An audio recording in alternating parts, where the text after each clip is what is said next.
Noté la primera contracción a las 11 de la noche. Era débil, como un calambre tonto en la zona lumbar. Llevaba 38 semanas y 4 días. Demasiado pronto, según mi propia cuenta, pero los bebés no leen calendarios. Alejandro, dije al teléfono, apoyando la otra mano en la mesilla, creo que esto empieza. Del otro lado llegó ruido de fondo, voces, un monitor que pitaba. Él contestó con esa voz profesional que usaba cuando había gente cerca. Amor, ahora mismo estoy en un parto complicado. Te llamo en cuanto pueda. Respira. Vale, colgó antes de que pudiera añadir nada. Miré la pantalla. 11:07. Guardé el móvil y empecé a cronometrar las contracciones. 10 minutos, luego 8, luego 6. A las 12 menos cuarto ya eran cada 5 minutos y me doblaba sobre la encimera de la cocina. Volví a llamar. Esta vez no contestó. Probé 3 veces más. Nada. Tomé la decisión yo sola. Cogí la bolsa que llevaba preparada desde la semana 36. Pedí un Uber y bajé al portal. Durante el trayecto, las contracciones se hicieron más intensas. El conductor, un chico marroquí joven, me miraba por el retrovisor con nerviosismo. Señora, ¿seguro que no quiere que la lleve a urgencias directamente? Al Clínico San Carlos. Por favor, allí trabajo. Llegué al hospital a las 12:20. Entré por la puerta de maternidad. Saludé a la recepcionista con la mano y caminé hacia los paritorios con paso firme, aunque las piernas me temblaban. Necesitaba encontrar a Alejandro. Necesitaba que estuviera allí. En el pasillo me crucé con Celia, una enfermera de la planta con la que había compartido guardias durante años. Al verme, abrió mucho los ojos. Mireia, ¿qué haces aquí? ¿Estás de parto? Sí, busco a Alejandro. ¿Sabes dónde está? Celia dudó. Fue solo un parpadeo. Pero lo vi. Siempre he sido buena leyendo los silencios. Está en el paritorio 3, dijo al fin, atendiendo a una paciente. ¿Una paciente? ¿Quién? Una tal Vega. Señorita Vega. Lleva aquí desde las 9. Vega, mi vecina del cuarto B. La modelo de 24 años que se mudó hace 6 meses y que siempre saludaba con una sonrisa demasiado amplia cuando coincidíamos en el ascensor. Sentí un vacío en el estómago que no tenía nada que ver con las contracciones. Gracias, Celia, dije, y seguí andando. Ella me agarró del brazo. Mireia, igual no deberías. Es mi pareja, y es el padre de mi hijo. Tengo derecho a saber qué está haciendo. Llegué hasta la puerta del paritorio 3. Tenía un ventanal rectangular, como todos los de aquella planta. Me pegué al cristal. Lo que vi dentro me partió en dos. Alejandro estaba de espaldas a mí, con el uniforme azul quirúrgico, los guantes manchados de sangre y el rostro iluminado por esa luz blanca y fría de los focos. Sostenía a un recién nacido entre las manos, un bebé pequeño, rosado, que lloraba con fuerza. Lo colocó sobre el pecho de la mujer que yacía en la camilla. Vega, tenía el pelo revuelto, la cara sudorosa, pero sonreía. Alejandro se inclinó sobre ella, le dio un beso en la frente y dijo algo que no pude oír, pero que leí en sus labios. Lo has hecho genial, mi vida, mi vida. La palabra me atravesó como un bisturí. Sentí que el suelo se movía bajo mis pies. Apoyé una mano en la pared para no caerme. Otra contracción, esta vez fortísima, me obligó a doblarme. Gemí. Un auxiliar que pasaba por allí se acercó corriendo. Señora, se encuentra mal. Que alguien avise a un ginecólogo. Yo quería hablar, decir que era matrona, que sabía lo que me pasaba, pero las palabras no salían. Solo acerté a señalar el interior del paritorio con un dedo tembloroso. Ahí dentro. La auxiliar miró, vio a Alejandro con el bebé, y su expresión cambió. Lo sabía. Todo el mundo lo sabía menos yo. Tranquila, señora. Siéntese. Voy a buscar ayuda. Me sentaron en una silla de plástico del pasillo. Alguien me puso una manta por los hombros. Oí voces, pasos, el sonido de un teléfono. Una doctora joven se arrodilló frente a mí. Soy la doctora Rivas. ¿Cómo se llama? ¿Cuántas semanas tiene? Mireia Ferrer, logré articular. Soy matrona aquí. 38 semanas y media. Las contracciones empezaron hace 1 hora y media, cada 4 o 5 minutos. Ella asintió y me tomó el pulso. Vamos a llevarla a un box de exploración. Necesito ver cómo está el cuello. No opuse resistencia. Me tumbaron en una camilla. Me pusieron un monitor y la doctora Rivas hizo una ecografía rápida. Su cara se ensombreció. Mireia, tiene poco líquido amniótico, y el bebé viene de nalgas. Vamos a tener que inducir el parto ya. ¿Dónde está su ginecólogo de referencia? Alejandro Gálvez, susurré. Ella levantó la cabeza y me miró. También lo sabía. Voy a buscarlo. No, dije. y la agarré de la muñeca. No hace falta. Hágalo usted. Confío en usted. La doctora Rivas dudó un segundo. Luego asintió. De acuerdo. Prepárenla para el paritorio 4.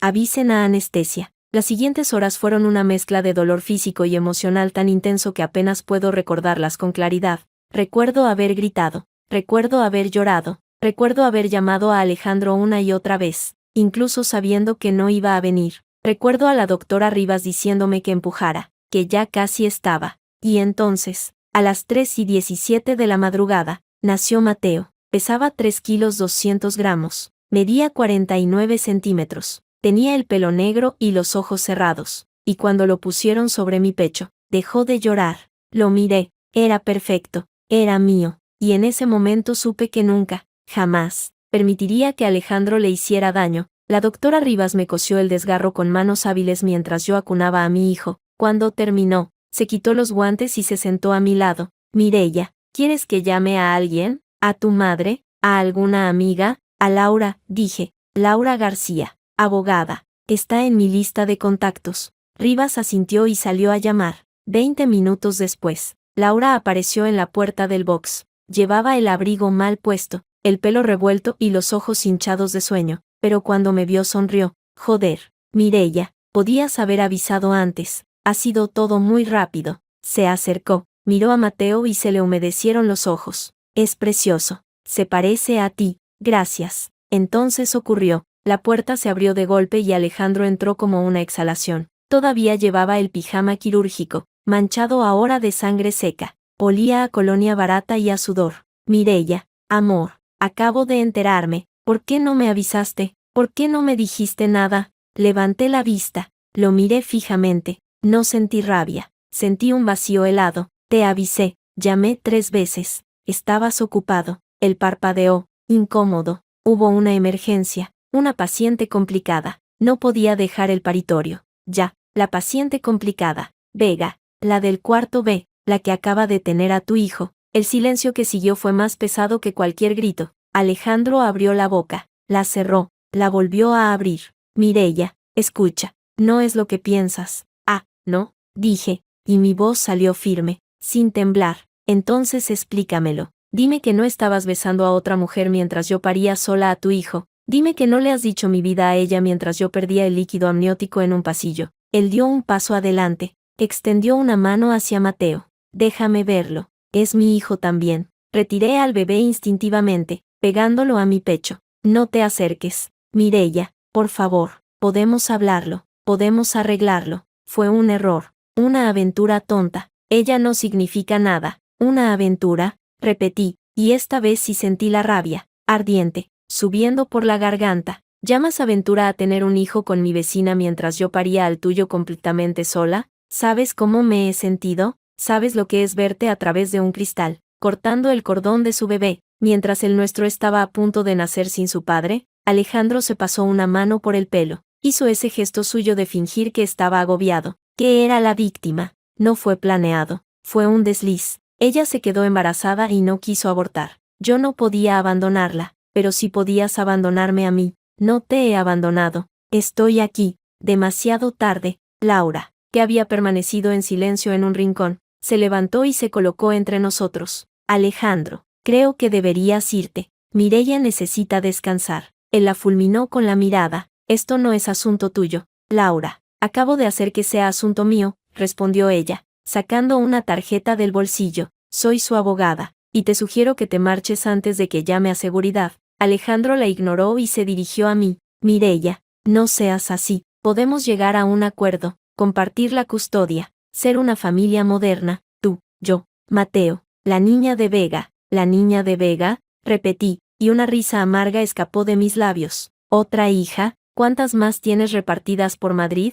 Solo esa, te lo juro. No me jures nada, ya no te creo. Se quedó quieto, respirando hondo, como si estuviera conteniendo una explosión. Luego endureció el tono. Escúchame bien, Mireya, si no me dejas ver a Mateo, te arruino. Tengo contactos, conozco a jueces. Puedo quitarte la custodia y dejarte sin nada. No te conviene tenerme como enemigo. Lo miré. Vi a un hombre acostumbrado a ganar siempre, a manipular, a comprar voluntades. Vi a un depredador disfrazado de cirujano encantador, y supe que no podía permitirme perder. Vete, Alejandro. Vete antes de que haga algo de lo que te arrepientas. Él resopló, dio media vuelta y salió dando un portazo. Cuando la puerta se cerró, el silencio volvió a llenar la habitación. Mateo se removió en mis brazos y soltó un pequeño gemido. Lo arrullé, sintiendo su calor, su peso, su fragilidad. Laura se sentó a mi lado y puso una mano sobre mi hombro. ¿Qué vas a hacer? Miré a mi hijo. Después miré la puerta por la que había desaparecido Alejandro.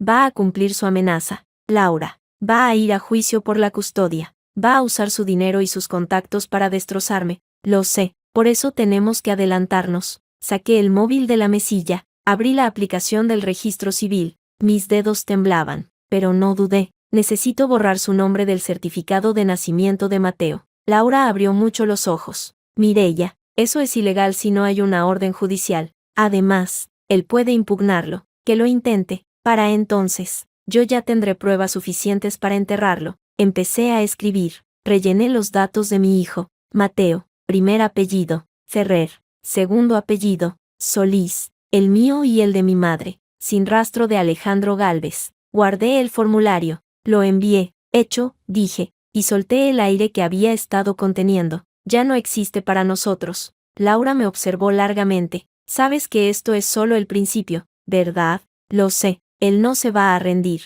Va a contratar a los mejores abogados. Va a presionarte en el trabajo. Va a hacerte la vida imposible. También lo sé, pero tú tienes algo que él no tiene. ¿El qué? Sonreí. Una sonrisa pequeña, dura, afilada. A su madre. Laura arqueó una ceja. ¿Doña Pilar? ¿La madre de Alejandro? ¿La que lo detesta? La misma. Me llamó hace una semana. Me dijo que si algún día necesitaba ayuda para hundir a su hijo, ella estaría dispuesta a dármela. ¿Y le vas a hacer caso? Voy a hacer algo mejor, dije, acariciando la mejilla de Mateo. Voy a construir un imperio sobre las ruinas de su reputación, y él no va a verlo venir. Afuera, el cielo empezaba a clarear. Las luces del hospital parpadearon un momento, como si el edificio mismo respirara. En mis brazos, Mateo dormía plácidamente, ajeno a la guerra que acababa de comenzar. Pero yo no. Yo estaba más despierta que nunca, y tenía toda la intención de ganar. 3 meses después, el olor a hospital todavía se me pegaba a la piel cada vez que cerraba los ojos, pero había aprendido a ignorarlo, como había aprendido a ignorar las llamadas perdidas de Alejandro, los mensajes de texto que borraba sin leer, y el nudo en el estómago que me apretaba cada vez que alguien mencionaba su nombre. Vivía en casa de mi madre, en Alcalá de Henares. No era lo ideal, pero era seguro. Mi madre, Carmen, había convertido el salón en una guardería improvisada. Mateo dormía en una cuna que había pertenecido a mi hermano 30 años atrás, y yo ocupaba la habitación de mi adolescencia, con los mismos pósters de los Beatles y la misma estantería llena de novelas románticas que ahora me parecían ridículas. Mireya, el niño tiene hambre, dijo mi madre desde la cocina, con ese tono práctico que solo las madres saben usar. Ya voy. Dejé el móvil sobre la mesa y cogí a Mateo. Lo llevé al pecho y él se agarró con esa urgencia desesperada de los recién nacidos. Lo miré mientras mamaba, sus dedos pequeños, sus ojos oscuros, ese gesto de satisfacción que ponía cuando se llenaba. Eres igual que tu padre, murmuré, y enseguida me arrepentí. No, no era igual que él. No lo sería nunca. El timbre sonó a las 11 de la mañana. Mi madre fue a abrir. Oí una voz masculina, educada, conocida, y mi cuerpo se tensó automáticamente. Mireya, es para ti, dijo mi madre, con una voz neutra que no lograba ocultar su preocupación. Apareció en el marco de la puerta, traje gris, camisa blanca, el pelo perfectamente colocado. Parecía recién salido de una revista de negocios. Parecía el hombre del que me había enamorado. Mireya, Alejandro. No me moví. Mateo seguía enganchado a mi pecho, ajeno a la tensión que llenaba la habitación. ¿Puedo pasar? No, suspiró. Sacó un ramo de rosas rojas de detrás de la espalda. Las había visto en la floristería de la esquina, envueltas en papel celofán, con un lazo dorado. Son para ti, para pedirte perdón. No quiero tus rosas. Mireya, por favor. Solo 5 minutos. Lo miré, sus ojos, esos ojos verdes que tantas veces me habían mentido, me miraban con una mezcla de súplica y cálculo. Sabía que estaba representando un papel.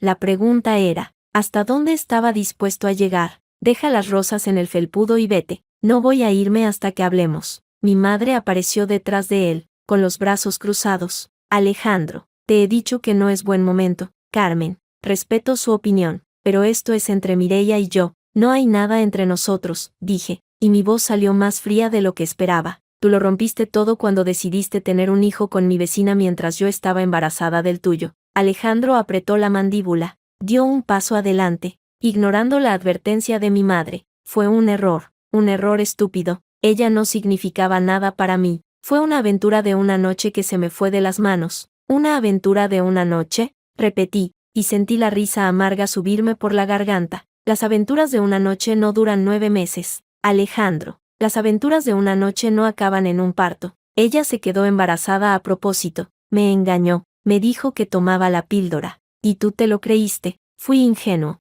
Fuiste un imbécil. Se quedó callado. Dejó las rosas sobre la mesa del recibidor y metió las manos en los bolsillos. Mireia, he venido a proponerte un acuerdo. ¿Un acuerdo? Sí, quiero ver a mi hijo, quiero ser parte de su vida, y estoy dispuesto a llegar a un entendimiento económico contigo. ¿Entendimiento económico? Levanté una ceja. ¿Me estás ofreciendo dinero? Te estoy ofreciendo una solución, una pensión generosa, manutención, lo que necesites, a cambio de visitas regulares, fines de semana alternos, vacaciones compartidas. ¿Y qué pasa con tu otra hija, con la hija de Vega? Parpadeó. No esperaba esa pregunta. Eso es otro asunto. No, Alejandro, es el mismo asunto. Tienes 2 hijos con 2 mujeres diferentes, y quieres hacerte el padre responsable conmigo mientras probablemente estás ignorando a la otra. Vega y yo llegamos a un acuerdo. Ella se queda con la niña, yo paso una cantidad mensual. No hay conflicto. ¿Y crees que eso te hace mejor persona?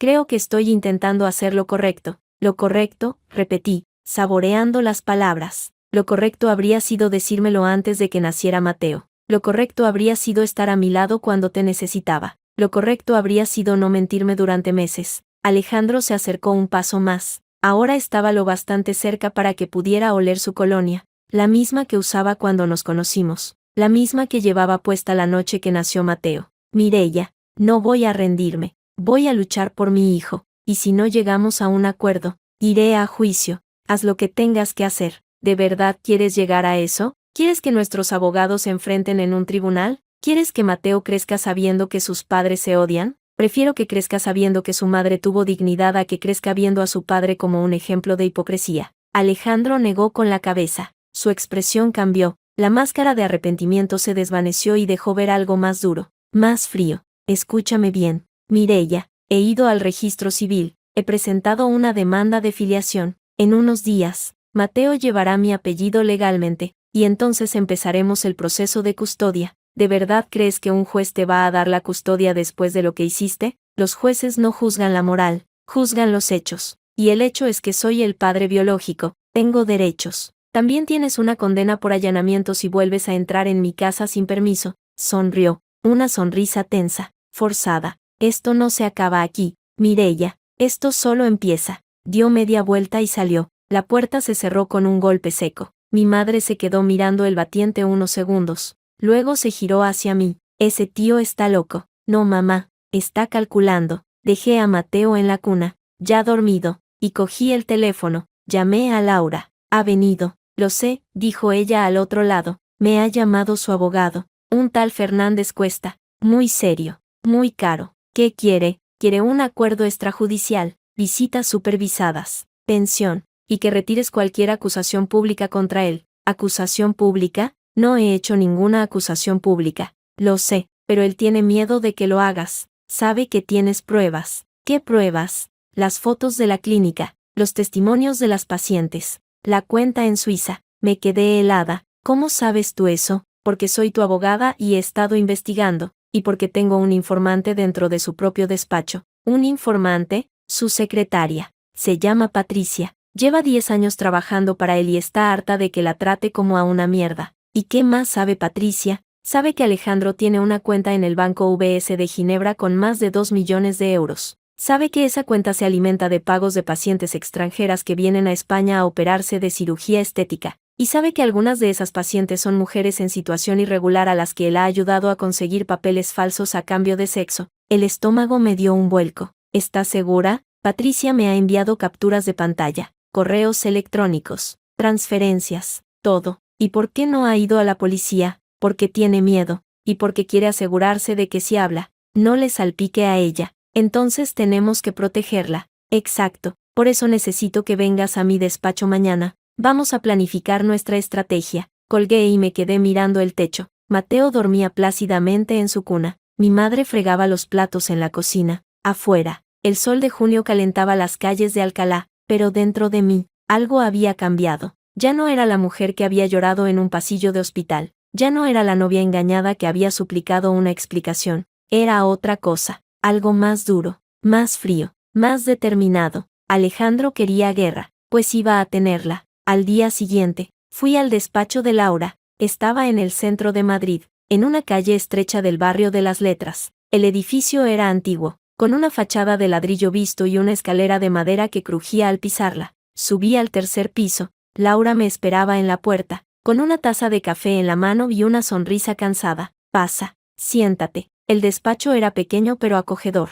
Una mesa de roble, 2 sillas, una estantería llena de códigos legales y una ventana que daba a un patio interior lleno de macetas. He estado toda la noche revisando los documentos, dijo Laura, sentándose frente a mí, y tengo buenas noticias y malas noticias. Empieza por las malas. Las malas son que la demanda de filiación de Alejandro es legal. Va a ganarla. En unos días, Mateo llevará su apellido en el registro. Ya lo he borrado. Laura levantó una ceja. ¿Cómo? El mismo día que nació Mateo. Rellené el formulario de inscripción sin su nombre. En el registro civil consta que el padre es desconocido. Mireia, eso es ilegal. Lo sé, pero ya está hecho, y si él quiere impugnarlo, tendrá que demostrar que es el padre mediante una prueba de ADN, y para eso necesita una orden judicial, que va a conseguir. Sí, pero tardará. Y mientras tanto, yo puedo construir mi caso. Laura sonrió, una sonrisa lenta, apreciativa. Eres más lista de lo que pareces. He aprendido de la mejor. ¿Y cuáles son las buenas noticias? Las buenas noticias son que he contratado a un detective privado, un tal Isidoro Romero, exinspector de la Policía Nacional, especializado en fraudes financieros. ¿Y qué ha encontrado? Ha encontrado a Vega. El nombre me golpeó como un puñetazo. ¿Dónde está? En Marbella. Vive en un apartamento en la Milla de Oro, pero no está sola. ¿Quién la acompaña? 2 hombres. Uno de ellos es escolta, el otro es un abogado, un tal Bermúdez, conocido por llevar casos de extorsión. ¿Extorsión? Sí, parece que Alejandro no solo la compró, la está chantajeando. ¿Con qué? Con la custodia de la niña. Si ella habla, él le quita a la hija. Si se mantiene callada, le pasa una cantidad mensual y la deja vivir en paz. Dios mío, hay más. Isidoro también ha encontrado fotos de Alejandro con un juez de familia, el juez López Mena, el mismo que preside la sala de custodia del juzgado número 7 de Madrid. ¿Y qué hacían juntos? Cacería. En una finca privada en Toledo. Hay fotos de ellos abrazados, con escopetas y botellas de vino. Eso es corrupción, tráfico de influencias. Y nuestra mejor baza. Laura abrió un sobre y extendió varias fotografías sobre la mesa. En ellas se veía a Alejandro y a un hombre mayor, canoso, vestido con chaqueta de tweed. Sonreían ante la cámara, sujetando sendas escopetas. Con esto podemos recusar al juez, obligar a que el caso se traslade a otro juzgado. ¿Y luego qué? Luego presentamos nuestras pruebas, las cuentas en Suiza, los testimonios de las pacientes, las fotos de la cacería, y pedimos que se le retire la patria potestad. ¿Crees que funcionará? No lo sé, pero es nuestra mejor oportunidad. Miré las fotografías, la imagen de Alejandro sonriendo, feliz, mientras planeaba cómo arrebatarme a mi hijo, me llenó de una determinación fría. Quiero conocer a Vega. Laura me miró con sorpresa. ¿Estás segura? Sí, quiero hablar con ella, cara a cara. Puede ser peligroso. Puede ser nuestra mejor aliada. Laura dudó un momento, luego asintió. De acuerdo, organizaré el encuentro. 3 días después, estaba en un tren con destino a Málaga. Laura había conseguido contactar con Vega a través de un intermediario. La modelo había accedido a vernos, pero con condiciones, lugar público, sin grabaciones, y con la presencia de su abogado. El viaje fue largo, pasé las horas mirando el paisaje, pensando en lo que le diría. Imaginaba una docena de escenarios diferentes, pero ninguno se parecía a la realidad. Quedamos en una cafetería del puerto deportivo de Puerto Banús, lugar turístico, lleno de gente, difícil de esconder micrófonos, Vega llegó puntual. Llevaba gafas de sol grandes, el pelo recogido en una coleta, y un vestido blanco que la hacía parecer más joven de lo que era. Detrás de ella, dos hombres, uno corpulento, con aspecto de escolta, otro más delgado, traje oscuro, mirada penetrante, el abogado. Mireya, dijo Vega al verme, y su voz tembló ligeramente. Vega, nos sentamos. El abogado se colocó a su lado, el escolta se quedó de pie cerca de la entrada. Gracias por venir, dijo ella, quitándose las gafas. No esperaba que aceptaras. Yo tampoco esperaba estar aquí. Hubo un silencio incómodo. La camarera se acercó y pedimos café. Cuando se fue, Vega habló. Sé que me odias. No te odio. Odio lo que hiciste, pero no te odio a ti. Hice lo que pude para sobrevivir. ¿Sobrevivir? Alejandro me prometió un futuro. Me dijo que me iba a ayudar con mi carrera, que me iba a presentar a gente importante. Yo era joven, ingenua, y necesitaba dinero, y te quedaste embarazada. No fue accidental. Él quería un hijo. Me dijo que si le daba un hijo, me aseguraba el futuro. ¿Y tú aceptaste? Acepté porque no tenía otra opción. Mi familia en Colombia dependía de mí. Mi madre estaba enferma. Necesitaba el dinero. Y ahora estoy atrapada. Él controla todo, el apartamento, el dinero, incluso la documentación de mi hija. Si intento huir, me quita a la niña. ¿Y si te ayudamos? Vega me miró con desconfianza. ¿Ayudarme? ¿Por qué harías eso? Porque tú tienes información que yo necesito, y porque nadie merece vivir con miedo. El abogado intervino. Señorita Ferrer, mi clienta no puede declarar sin garantías. Ofrezco protección legal, un equipo de abogados especializados en violencia de género, y un programa de testigos protegidos si es necesario. ¿Y qué quiere a cambio? Su testimonio, y el de otras mujeres que hayan pasado por lo mismo. Vega dudó, miró a su abogado, que asintió ligeramente. Hay más, dijo ella, bajando la voz. Hay más mujeres, pacientes que vinieron a España para operarse y acabaron en su cama. Chicas jóvenes, sin papeles, que él utilizó y desechó. ¿Tienes nombres? Tengo nombres,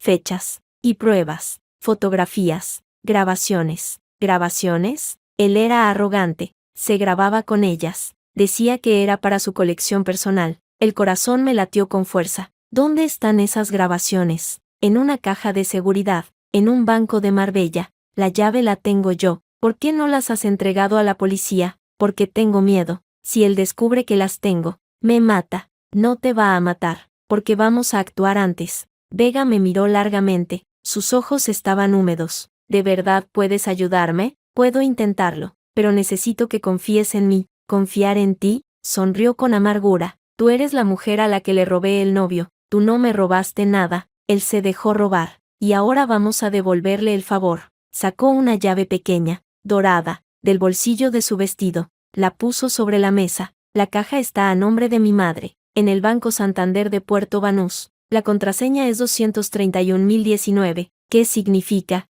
La fecha en que nació mi hija, el día que él me prometió que todo iba a salir bien. Cogí la llave, la sostuve en la palma de mi mano, sintiendo su peso. Gracias, Vega. No me des las gracias todavía. Cuando esto termine, quizá me odies aún más. No te odiaré, te entenderé. Nos levantamos, nos dimos un abrazo breve, torpe, lleno de tensión. Luego ella se fue, seguida por su escolta y su abogado. Yo me quedé en la terraza, mirando el mar apretando la llave en mi puño. Sabía que aquello era solo el principio, que lo peor estaba por llegar, pero por primera vez en meses, sentí que tenía el control. Alejandro había jugado con fuego, y yo estaba a punto de quemarle vivo. Esa noche, llamé a Laura desde el hotel. Tengo la llave. ¿Y el contenido? Mañana voy al banco. Pero Vega dice que hay grabaciones. Muchas. Dios mío. Mireya, esto es enorme. Lo sé. ¿Estás preparada para lo que puedas encontrar? No, pero voy a hacerlo igual. Colgué y me quedé mirando el techo de la habitación. Fuera. El ruido de la noche de Marbella se filtraba por la ventana. Risas. Música. Motores. En mi bolso, la llave dorada esperaba. Algo me decía que al día siguiente, mi vida iba a cambiar para siempre, y no sabía si estaba preparada para ello, pero iba a descubrirlo. El alta médica llegó 6 semanas después del parto. Firmé los papeles con una calma que no sentía. Guardé la documentación en el bolso y cogí a Mateo en brazos. Mi madre me esperaba en la puerta del hospital con el coche. Durante el trayecto de vuelta a Alcalá, no hablamos. Ella conducía en silencio. mirando de reojo a su nieto en el asiento trasero, y yo miraba por la ventana como Madrid se desvanecía en la carretera. ¿Cuándo vuelves al trabajo?, preguntó mi madre al fin. La semana que viene, media jornada al principio. ¿Estás segura de que es buena idea? No, pero necesito hacer algo. No puedo quedarme en casa todo el día pensando. Podrías pedir la baja por depresión. No voy a darle esa satisfacción. Mi madre apretó los labios pero no dijo nada. Sabía que cuando tomaba una decisión, no había vuelta atrás. El primer día en el hospital fue extraño, cruzar las puertas del Clínico San Carlos, oler el antiséptico, escuchar el rumor de las máquinas y los pasos rápidos de las enfermeras. Todo me resultaba familiar y ajeno al mismo tiempo, como si hubiera estado fuera años en lugar de semanas. Mireya, bienvenida, dijo la doctora Jiménez, mi jefa. Cuando entré en su despacho, era una mujer de 60 años, menuda, con el pelo blanco recogido en un moño y una mirada que no se le escapaba nada. ¿Cómo estás? Bien, recuperándome. Me alegro. Si necesitas algo, dímelo. Gracias. He revisado tu horario. Esta semana tienes turnos de mañana, partos programados y consulta de seguimiento. ¿Crees que podrás con ello? Sí, asintió y me entregó una carpeta con los expedientes del día. No añadió nada más, pero cuando salía, oí su voz. Mireya, me giré. Ten cuidado. La gente habla. ¿Sobre qué? Sobre ti, sobre Alejandro, sobre lo que pasó. Apreté la carpeta contra el pecho. Que hablen. No me importa. A mí sí. Eres una de las mejores matronas que tenemos. No dejes que un idiota te quite eso. Salí del despacho con la cabeza alta, pero las palabras de la doctora Jiménez resonaban en mi mente. La gente habla. Claro que habla. En un hospital, los rumores corren más rápido que las infecciones. Y tenía razón. A los pocos días, empecé a notar las miradas, las conversaciones que se interrumpían cuando yo entraba, los susurros en la máquina de café. ¿Has oído? La pobre Mireya. El padre de su hijo la dejó por una modelo más joven. Dicen que la modelo se quedó embarazada al mismo tiempo que ella. ¡Qué vergüenza! Tener que trabajar con el ex todos los días. Alejandro seguía en el hospital. Era cirujano plástico. Su planta estaba en el ala opuesta, pero los pasillos se cruzaban, y yo había aprendido a reconocer el sonido de sus pasos. El tercer día, me lo encontré en la cafetería. Estaba solo, con un café en la mano y el móvil en la otra. Cuando me vio, dudó un segundo, luego se acercó. Mireya, Alejandro, ¿cómo estás? Bien. ¿Y Mateo? Bien también. Me alegro. Hubo un silencio incómodo. Yo sostenía mi bandeja con el almuerzo, deseando que se fuera. Mireya, ¿podemos hablar un momento? Estoy en mi hora de comida, solo 5 minutos. Suspiré, dejé la bandeja sobre una mesa vacía y me senté. Él hizo lo mismo. He recibido la notificación del juzgado, dijo. La demanda de filiación sigue adelante. Lo sé. Voy a ganarla. Mireya, es cuestión de tiempo. Puede. Y entonces empezaremos con la custodia. Puede. ¿No vas a decir nada más? ¿Qué quieres que diga? ¿Que te odio? ¿Que desearía no haberte conocido? ¿Que cada vez que te veo me dan ganas de vomitar? Alejandro se echó hacia atrás en la silla. Su expresión cambió. La máscara de arrepentimiento se desvaneció y dejó ver algo más duro. No hace falta que seas grosera. No soy grosera. Soy sincera. Y si quieres guerra, la vas a tener. No quiero guerra. Quiero llegar a un acuerdo. Yo también. Pero mi acuerdo incluye que desaparezcas de mi vida. Eso no va a pasar. Soy el padre de tu hijo. Eres el donante de esperma. Nada más. Se levantó bruscamente, tirando casi la silla al suelo. Vas a arrepentirte de esto. Mireya, ya me arrepiento. Me arrepiento de haberme enamorado de ti. Se fue sin decir nada más. Yo me quedé mirando el café frío, sintiendo el peso de las miradas de los compañeros que habían presenciado la escena. Pero no me importó. Por primera vez, había plantado cara. Y no pensaba rendirme. Pasaron 2 semanas. La rutina del hospital me devolvió cierta normalidad. Atendía partos. Revisaba expedientes. Aconsejaba a madres primerizas. Mateo crecía sano. Dormía bien. Y yo aprendía a ser madre soltera. Pero Alejandro no descansaba.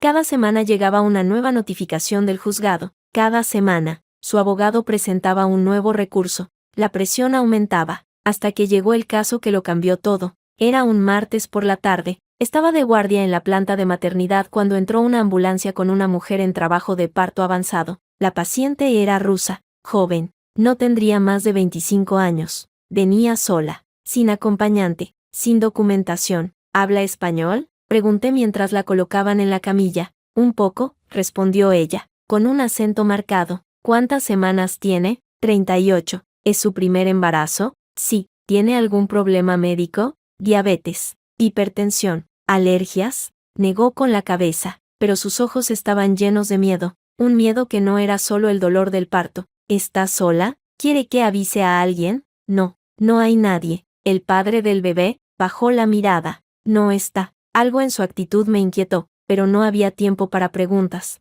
Las contracciones eran cada 2 minutos y el cuello del útero estaba casi completamente dilatado. Preparen el paritorio, dije a las enfermeras. Esto sale ya. El parto fue rápido, pero complicado. La mujer gritaba, pero no en español, gritaba en ruso, palabras que no entendía, pero cuyo significado intuía. Dolor, miedo, soledad, empuje, señora. Un último esfuerzo. El bebé coronó, un niño, moreno, con el pelo negro y los ojos cerrados. Lloró al nacer, un llanto fuerte, sano. Felicidades. Es un niño, dije, colocándolo sobre su pecho, pero ella no sonrió, miró al bebé con una mezcla de alivio y terror. Y entonces, en un momento de lucidez, me agarró la mano con fuerza. No quiero que él esté aquí, susurró en inglés. Él me va a quitar al bebé. ¿Quién? ¿Quién se lo va a quitar? El hombre que me trajo. El doctor. Un escalofrío me recorrió la espalda. ¿El doctor Galvez? Ella no respondió, pero su silencio fue suficiente. Salí del paritorio y busqué a la enfermera que había recibido a la paciente. ¿Quién ha traído a esta mujer?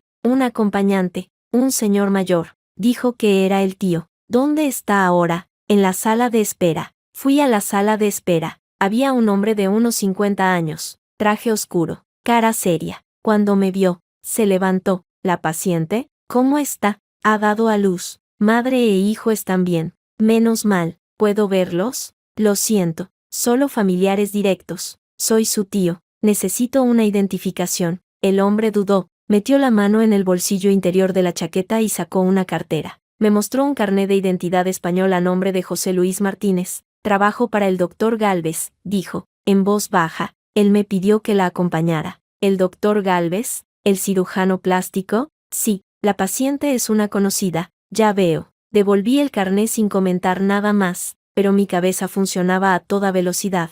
Volví al paritorio. La mujer seguía allí, con el bebé en brazos, llorando en silencio. Señora, necesito que me diga la verdad, dije, cerrando la puerta. ¿Quién es el padre de su hijo? Ella me miró con los ojos enrojecidos. El doctor Galvez. Alejandro Galvez, asintió. Me trajo a España hace 6 meses. Me dijo que iba a ayudarme, que me daría papeles, dinero, una vida mejor. Y a cambio de un hijo. Quería un hijo. ¿Otro hijo? Dijo que ya tenía uno, que necesitaba otro. No sé por qué. Sentí el estómago revolverse. No era posible. No podía ser. ¿Cuántas mujeres hay como usted?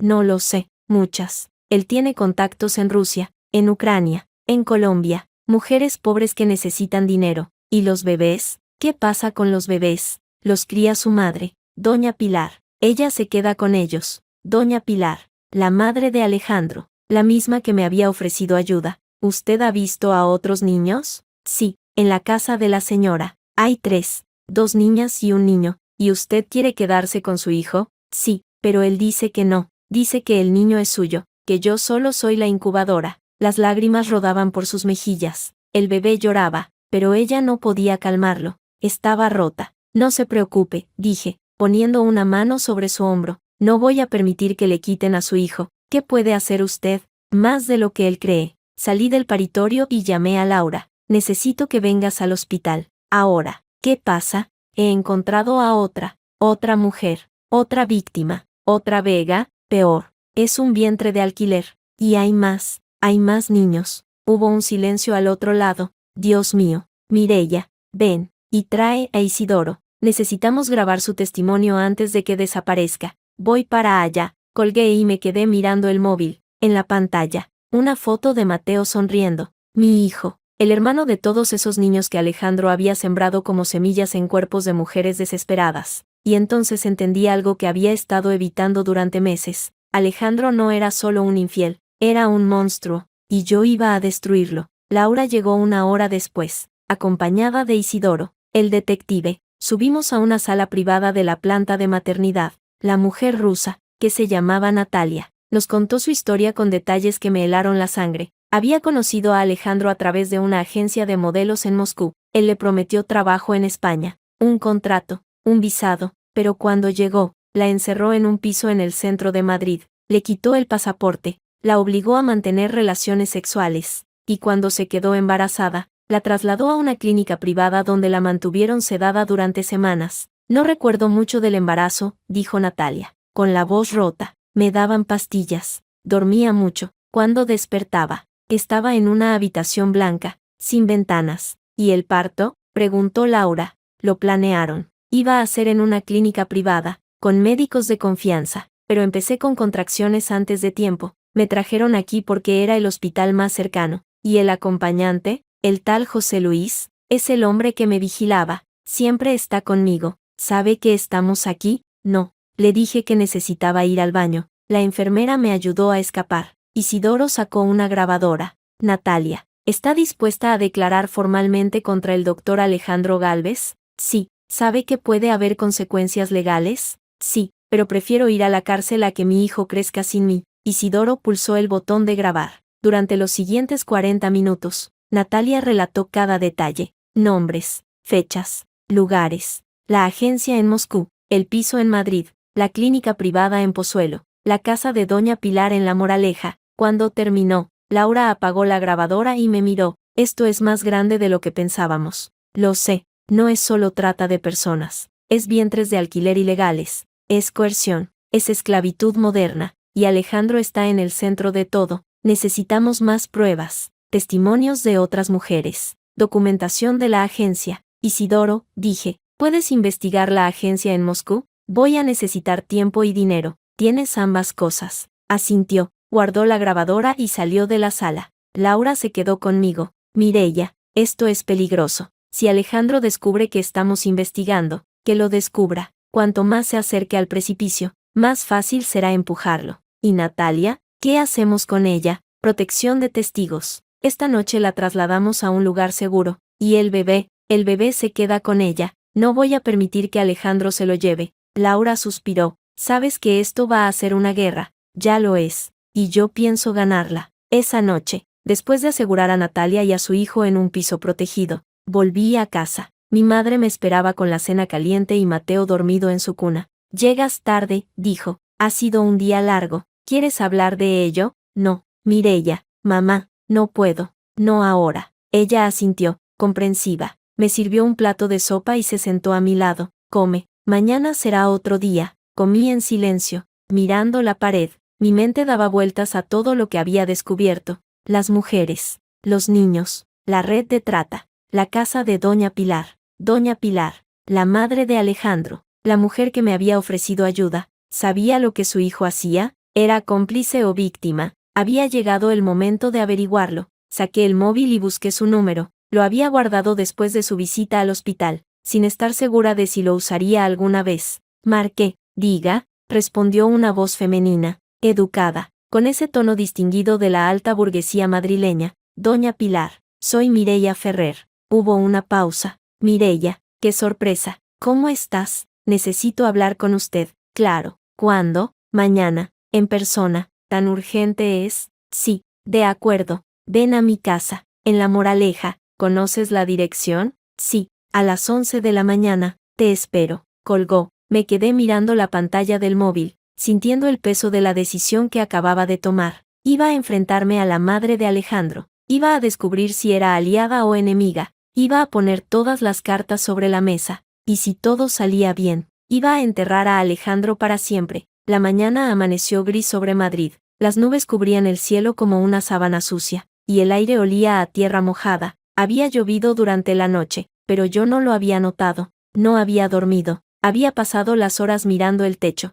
repasando mentalmente cada palabra que iba a decirle a Doña Pilar. Mi madre entró en la habitación con Mateo en brazos. ¿Sigues despierta? No he podido dormir. Tienes que descansar. Ya descansaré cuando esto termine. Me incorporé y cogí a Mateo. Lo abracé fuerte, sintiendo su calor, su olor a bebé limpio. Era lo único que me mantenía cuerda. ¿A dónde vas hoy?, preguntó mi madre. A ver a la madre de Alejandro. ¿Estás segura? No, pero tengo que hacerlo. Ten cuidado, Mireya, esa mujer es más peligrosa que su hijo. Lo sé, me vestí con cuidado. Pantalón negro, camisa blanca, chaqueta azul marino. Quería parecer profesional, seria, alguien con quien no se juega. Me até el pelo en una coleta y me miré al espejo. La mujer que me devolvía la mirada tenía ojeras profundas y una expresión dura. No parecía la misma que había llorado en un pasillo de hospital hacía 3 meses. No lo era. Salí de casa a las 10. Cogí el coche y conduje hacia La Moraleja, la urbanización de lujo al norte de Madrid donde vivía la familia Gálvez.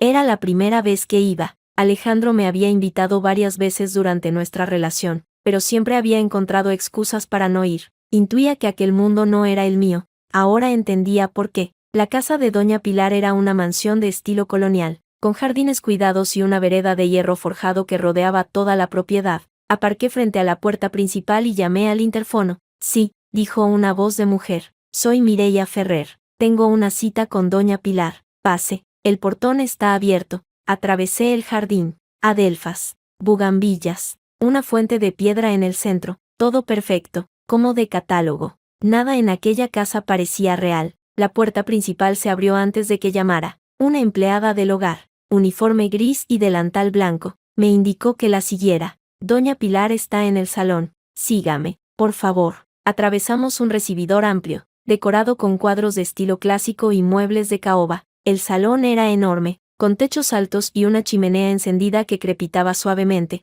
Doña Pilar estaba sentada en un sillón de terciopelo verde, con una taza de té en la mano. Mireya, hija mía, dijo al verme, con una sonrisa que no llegaba a sus ojos. Siéntate. Obedecí. La empleada desapareció en silencio. ¿Quieres té, café? No, gracias. Como quieras. Doña Pilar me observó con atención. Era una mujer elegante, de unos 60 años, el pelo plateado recogido en un moño impecable, las uñas pintadas de rojo oscuro. Vestía un conjunto de chaqueta y falda beige, con un collar de perlas que debía costar más de lo que yo ganaba en un año, pero sus ojos eran fríos, calculadores, como los de su hijo. He sabido que has vuelto al trabajo, dijo. Sí, ¿y el niño, Mateo? Bien, creciendo. Me alegro. Los niños crecen tan rápido. Doña Pilar, no he venido a hablar del tiempo. Ella levantó una ceja. Veo que eres directa. Me gusta. Entonces seré aún más directa. Sé lo que su hijo hace. Sé lo de las mujeres. Lo de los vientres de alquiler. Lo de la agencia en Rusia. Doña Pilar no se inmutó. Tomó un sorbo de té, lentamente, y dejó la taza sobre el platillo. ¿Y qué crees que puedo hacer yo al respecto? Usted me ofreció ayuda. Dijo que quería enterrarlo. Y lo mantengo. Entonces necesito que me diga la verdad. ¿Sabía usted lo que estaba haciendo? Doña Pilar guardó silencio durante unos segundos. Sus dedos juguetearon con el borde de la taza. Sí, dijo al fin. Lo sabía. El aire se volvió denso. ¿Desde cuándo? Desde el principio. Desde que montó la primera clínica, hace 5 años. ¿Y no hizo nada? ¿Qué podía hacer? Es mi hijo. Intenté razonar con él. Le advertí. Le dije que aquello acabaría mal. Pero no lo denunció. No. ¿Por qué? Porque soy su madre. Porque tenía esperanzas de que cambiara. Porque pensé que si le daba tiempo, sentaría la cabeza. Y mientras tanto, él seguía destruyendo vidas. Doña Pilar apretó los labios. Por primera vez, vi algo parecido al arrepentimiento en su rostro.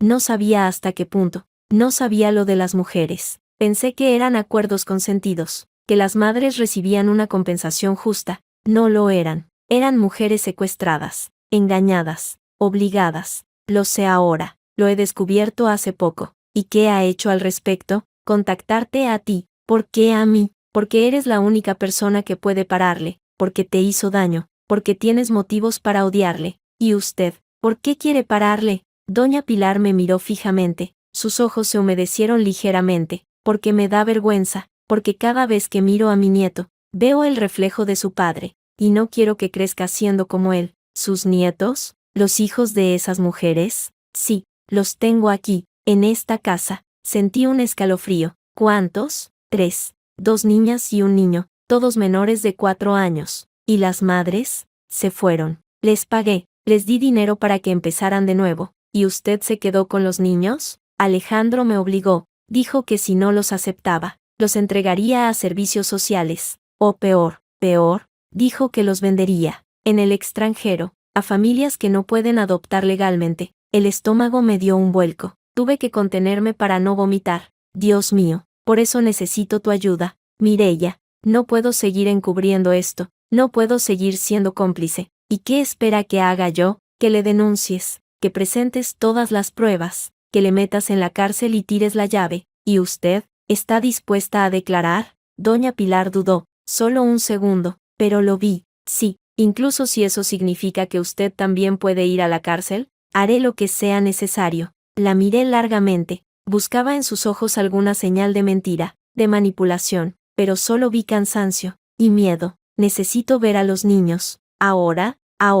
Doña Pilar se levantó y caminó hacia el fondo del salón. La seguí. Atravesamos un pasillo decorado con fotografías familiares. Alejandro de niño, Alejandro en la universidad, Alejandro recibiendo un premio. Su sonrisa aparecía en cada imagen, triunfante, segura. Llegamos a una puerta cerrada. Doña Pilar sacó una llave del bolsillo de la chaqueta y la abrió. Están aquí, dormidos. Entramos. La habitación era amplia, con 3 camas infantiles alineadas contra la pared. En una de ellas dormía una niña de unos 3 años, el pelo rizado y oscuro. En otra, un niño de 2, con el chupete caído sobre la almohada. En la tercera, una bebé de apenas unos meses, envuelta en una manta rosa. Me acerqué a la cuna de la pequeña. Tenía los rasgos de Alejandro, la misma forma de la nariz, la misma curva de los labios. ¿Cómo se llama?, pregunté. Sofía. ¿Y los otros? Lucía y Daniel. ¿Saben quiénes son sus madres? No, creen que soy su abuela, y solo eso. ¿Y Alejandro? ¿Los visita? De vez en cuando. Juega con ellos un rato, se hace fotos para Instagram, y se va. ¿Los quiere? Doña Pilar soltó una risa amarga. Alejandro no quiere a nadie, solo se quiere a sí mismo. Salimos de la habitación. Doña Pilar volvió a cerrar la puerta con llave. ¿Por qué los tiene encerrados?, pregunté. Por seguridad. No quiero que salgan al jardín sin supervisión. Parece una prisión. Lo es, pero es mejor que la alternativa. Regresamos al salón. Me senté, pero no acepté la taza de té que me ofreció. Doña Pilar, necesito que me entregue algo. ¿El qué? Documentación, pruebas de las transferencias bancarias, copias de los contratos de la agencia, cualquier cosa que demuestre lo que Alejandro ha hecho. ¿Y qué harás con eso? Llevarlo al juzgado. ¿Y a la prensa? ¿A la prensa? Sí, quiero que todo el mundo sepa quién es realmente Alejandro Gálvez. Doña Pilar se quedó pensativa. Sus dedos tamborilearon sobre el brazo del sillón. Si haces eso, arruinarás su carrera, su reputación, su vida. Lo sé. ¿Y estás preparada para las consecuencias? Sí, porque él no se rendirá sin luchar. Tiene contactos, tiene dinero, tiene abogados. Yo también tengo algo. ¿El qué? La verdad.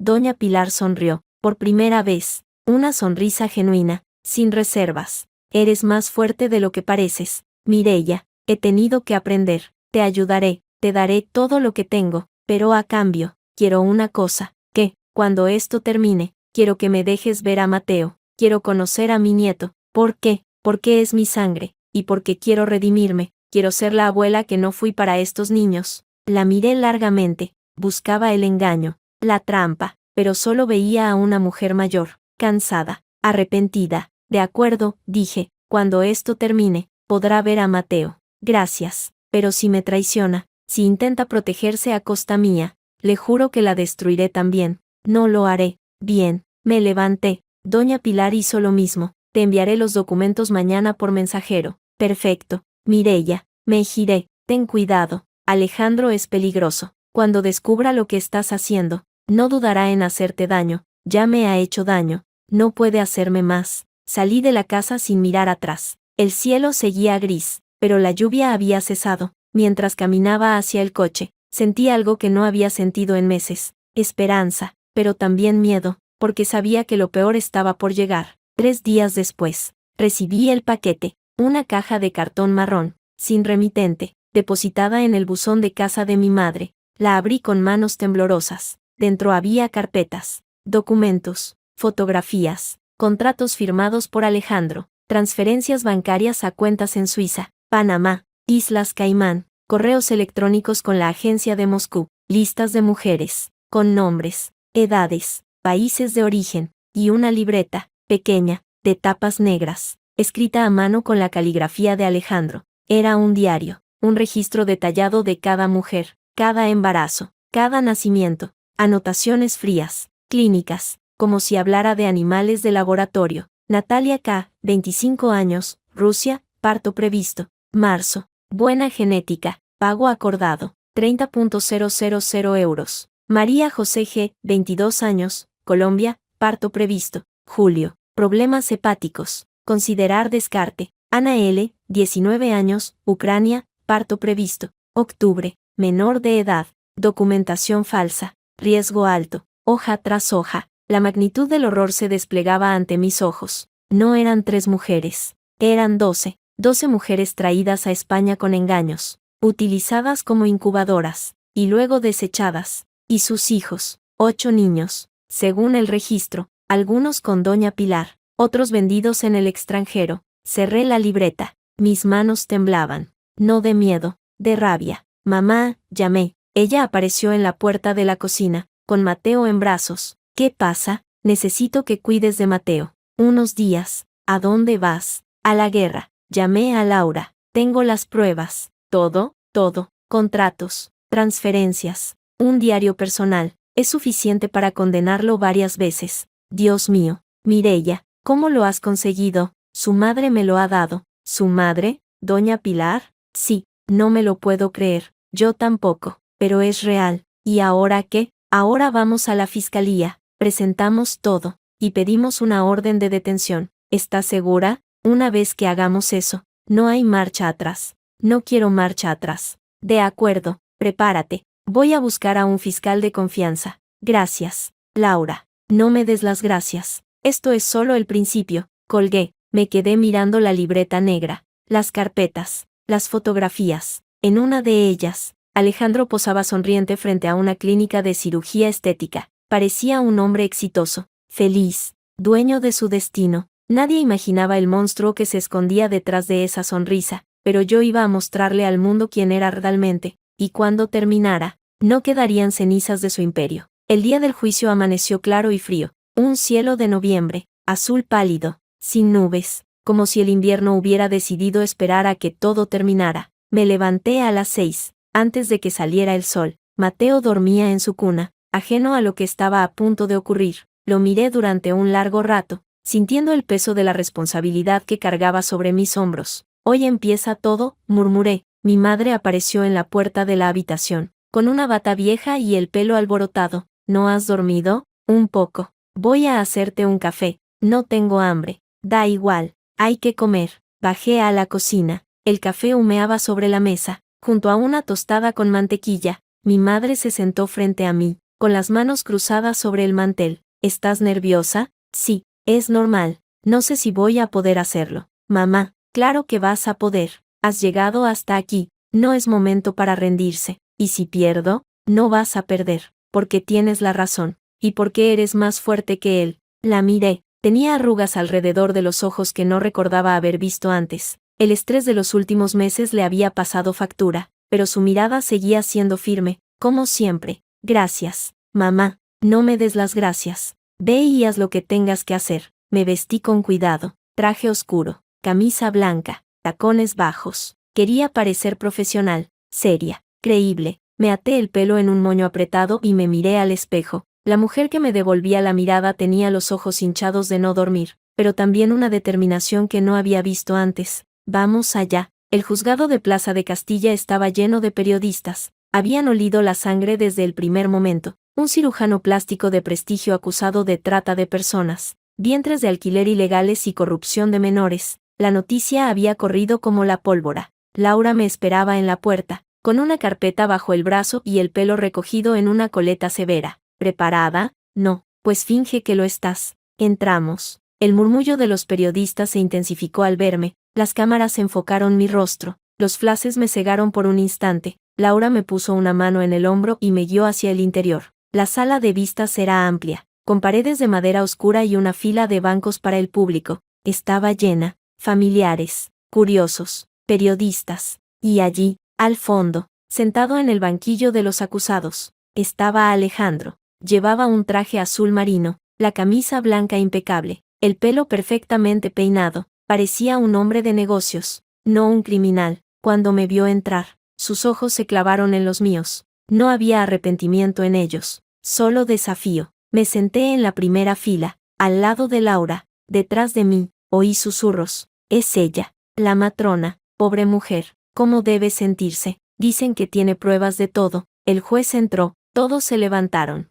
Era un hombre mayor, de pelo cano y gafas de lectura. Se sentó, ajustó los papeles sobre la mesa y carraspeó. Señorías, damos comienzo a la vista oral del caso número 457/2025, contra don Alejandro Gálvez Moreno, por los delitos de trata de seres humanos, vientres de alquiler ilegales, coacciones, allanamiento de morada y sustracción de menores. El fiscal tomó la palabra. Era una mujer joven, morena, con una voz firme que llenaba la sala. Señoría, el Ministerio Fiscal acusa al señor Gálvez de haber organizado una red internacional de trata de mujeres con fines de explotación reproductiva. Durante los últimos 5 años, el acusado ha traído a España a 12 mujeres de países como Rusia, Ucrania, Colombia y Filipinas, utilizando engaños y falsas promesas de empleo. Una vez en territorio nacional, las retenía contra su voluntad, las sometía a tratamientos de fertilidad y las obligaba a gestar hijos que posteriormente eran vendidos en el mercado negro de adopciones internacionales. Un murmullo recorrió la sala. Alejandro negó con la cabeza,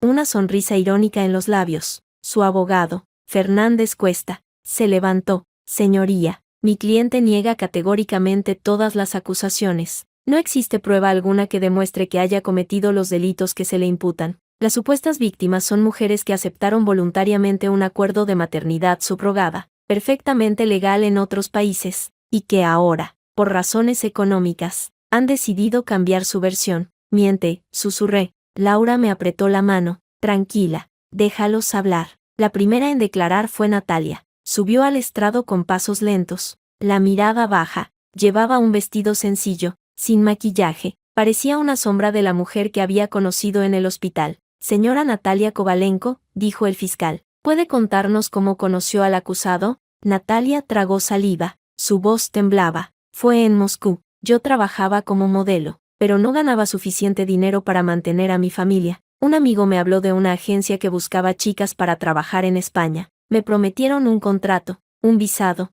un piso. ¿Y qué ocurrió cuando llegó a España? Me recogió un hombre en el aeropuerto, me llevó a un piso en Madrid. Allí había otras chicas, todas jóvenes, todas extranjeras, y el acusado apareció al día siguiente. Me dijo que yo era perfecta, que iba a ayudarme, que solo necesitaba una cosa a cambio. ¿Qué cosa? Un hijo. Quería que tuviera un hijo para él. ¿Y usted aceptó? No, me negué, pero él me dijo que si no lo hacía, me devolvería a Rusia, y que allí me esperaba la policía, porque había entrado ilegalmente en España. ¿La amenazó? Sí. Dijo que si hablaba, le pasaría algo a mi familia. ¿Y qué hizo usted? Acepté. Tuve miedo. La sala estaba en silencio. Se podía oír el roce de la ropa, la respiración contenida de los presentes. Fernández Cuesta se levantó para el interrogatorio. Señora Kovalenko, ¿tiene alguna prueba de que mi cliente la amenazara? Mensajes, grabaciones, testigos. No, él siempre tenía cuidado, nunca dejaba pruebas. Entonces, ¿cómo espera que el tribunal crea su versión? Porque es la verdad. La verdad es que usted firmó un contrato de maternidad subrogada, aceptó una compensación económica y ahora, simplemente, se ha arrepentido. No es cierto, gritó Natalia, con lágrimas en los ojos. Él me robó a mi hijo, me obligó a darlo. Orden, intervino el juez. Señora Kovalenko, controle sus emociones. Natalia bajó la cabeza. Yo apreté los puños bajo la mesa. La siguiente en declarar fue Vega. Cuando entró en la sala, todos se giraron. Llevaba un vestido negro, sencillo, y el pelo suelto. Parecía más mayor que la última vez que la vi, más seria, más rota. Señorita Vega Jiménez, dijo el fiscal, ¿puede contarnos su relación con el acusado? Vega tomó aire. Le conocí en una fiesta. Yo tenía 23 años. Acababa de llegar a Madrid. Quería ser modelo. Él era un cirujano famoso, con dinero, con contactos. Me prometió ayudarme, ¿y lo hizo? Al principio, sí, me presentó a gente, me consiguió trabajos, pero luego empezó a pedirme cosas a cambio. ¿Qué tipo de cosas? Sexo, primero de vez en cuando, luego cada vez más a menudo. Me dijo que si no accedía, me quedaría sin trabajo. ¿Y usted accedió? Sí, porque tenía miedo. ¿Y el embarazo? Fue planeado. Él quería un hijo. Me dijo que si le daba un hijo, me aseguraba el futuro. ¿Y usted quería tener ese hijo? No, pero no tuve elección. ¿Por qué? Porque me amenazó con quitarme todo. El piso, el trabajo, los papeles. Dijo que si me negaba, me deportarían. Y después del parto, me obligó a firmar un documento. Sería la custodia de mi hija a su madre, doña Pilar. A cambio, él me daba una cantidad mensual y un piso en Marbella. ¿Y usted firmó? Sí, porque me dijo que si no lo hacía, nunca volvería a ver a mi hija. La sala estalló en murmullos. El juez golpeó la mesa con el mazo. Silencio. Continúe. Señorita Jiménez. Después de firmar, me trasladaron a Marbella. Vivía en un piso vigilada. No podía salir sin permiso. No podía llamar a nadie. ¿Hasta cuándo? Hasta que Mireia Ferrer me encontró. Todas las miradas se volvieron hacia mí. Me mantuve firme, sin moverme. ¿Y qué le dijo la señora Ferrer?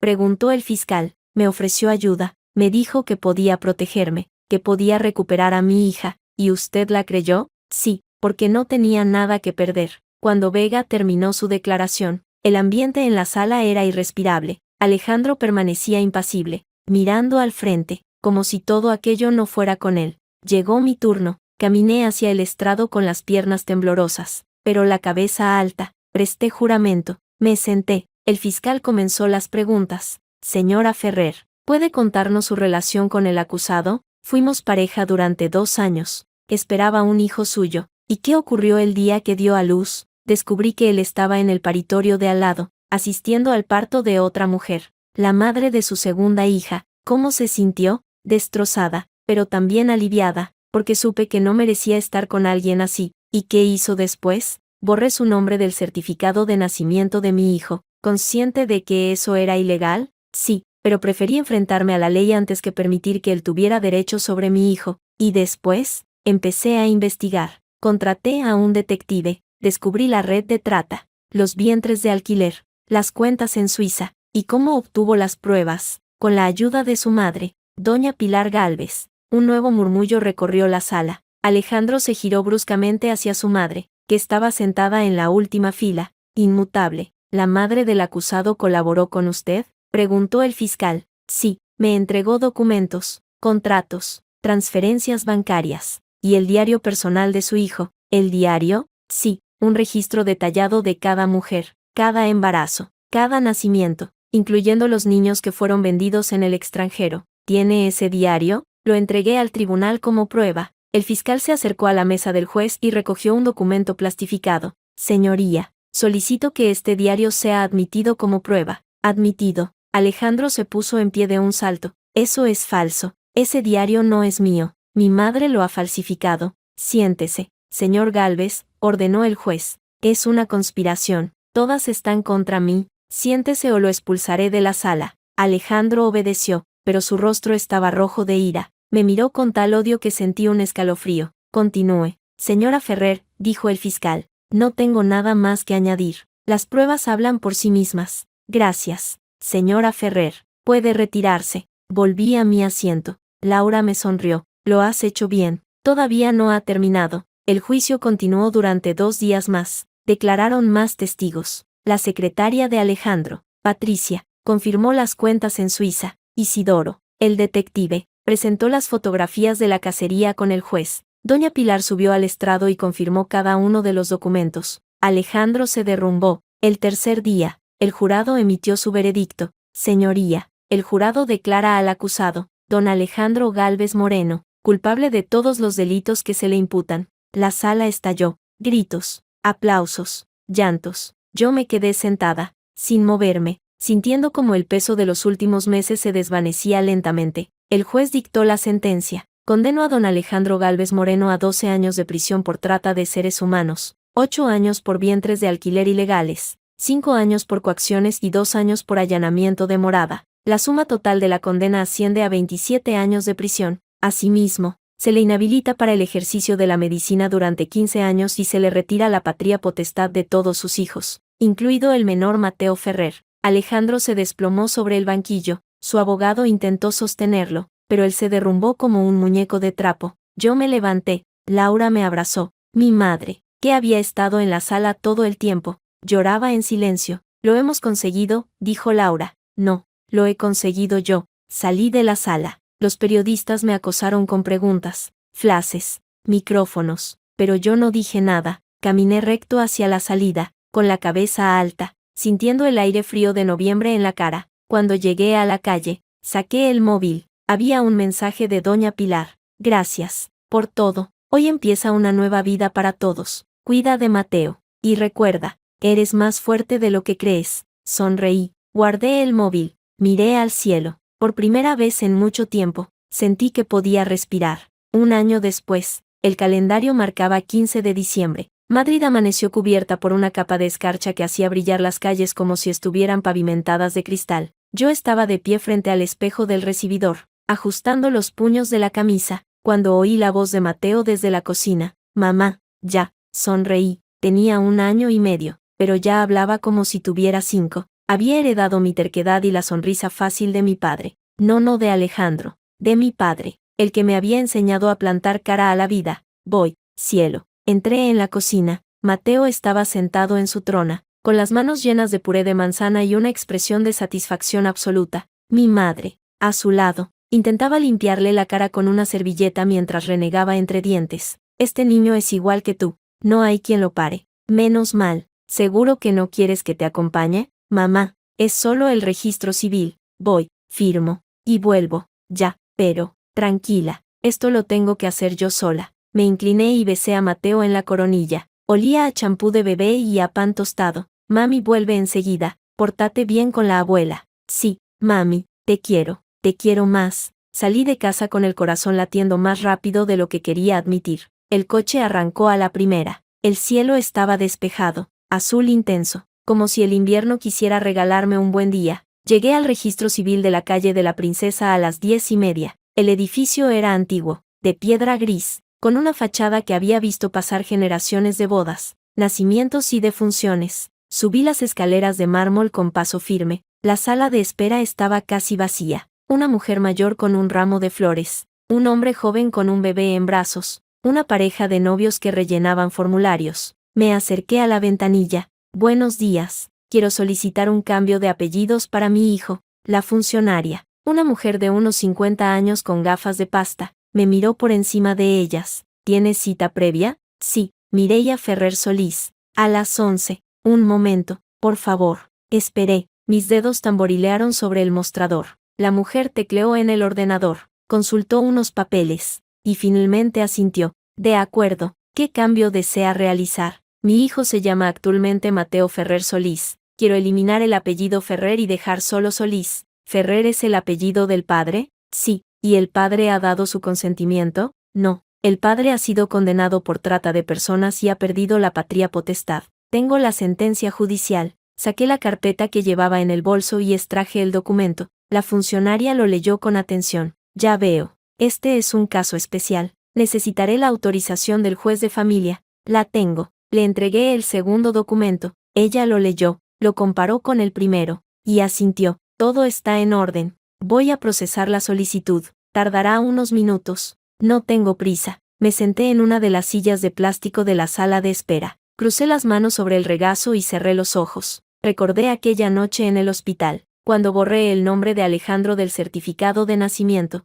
Lo hice con rabia, con dolor, con la certeza de que aquel hombre no merecía ser parte de la vida de mi hijo. Ahora, 1 año después, lo hacía con calma, con la seguridad de quien sabe que ha tomado la decisión correcta. No era venganza, era justicia. Señora Ferrer, abrí los ojos. La funcionaria me hacía señas desde la ventanilla. Su solicitud ha sido aprobada. En unos días recibirá el nuevo certificado de nacimiento en su domicilio. Gracias. Felicidades. Es un paso importante. Lo sé. Salí del edificio con el papel en la mano. El aire frío me golpeó la cara, pero no lo sentí. Caminé hasta la Plaza de la Luna y me senté en un banco, frente a la estatua de la diosa Diana. Miré el papel, el nombre de mi hijo, limpio, sin rastro de Alejandro. Mateo Solís. Solo mi apellido, solo mi sangre, solo mi hijo. Mireia. Levanté la cabeza. Una mujer se acercaba por la acera, con un carrito de bebé y una sonrisa tímida en los labios.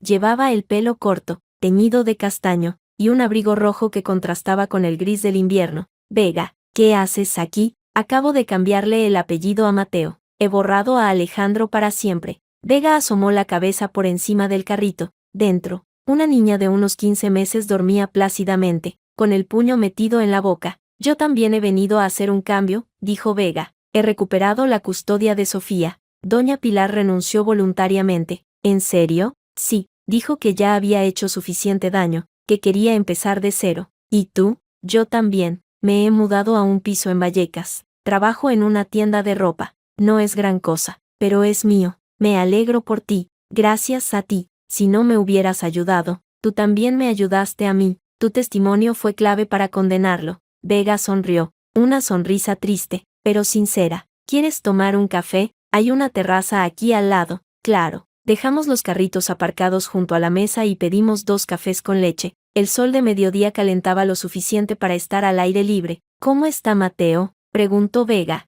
creciendo. Habla sin parar. Es agotador. Sofía también. Ya dice mamá y agua. Y no, sobre todo no. Reímos. ¿Y tú?, preguntó Vega. ¿Cómo estás tú? Bien. He vuelto a trabajar a tiempo completo. Soy jefa de matronas en La Paz. ¿En La Paz? ¡Qué bien! Sí. Me ofrecieron el puesto después del juicio. Supongo que la publicidad ayudó. Te lo mereces. Gracias. ¿Y, has conocido a alguien? Vega me miró con curiosidad. Dudé un segundo. Sí, se llama Hugo. Es abogado. Socio de Laura. ¿Abogado? Vaya. Sales con el enemigo. Es el enemigo más dulce que he conocido. Me alegro. De verdad. ¿Y tú? Estoy saliendo con un fisioterapeuta. Se llama Dani. Es tranquilo, paciente. Me trata bien. Me alegro por ti. Hubo un silencio, cómodo, como el que solo se tiene con alguien que ha compartido contigo lo peor y lo mejor. Nunca pensé que acabaríamos tomando café juntas, dijo Vega. Yo tampoco. Cuando me enteré de que eras la novia de Alejandro, pensé que me odiarías para siempre. Te odié, durante un tiempo. ¿Y ahora? Ahora sé que fuiste una víctima,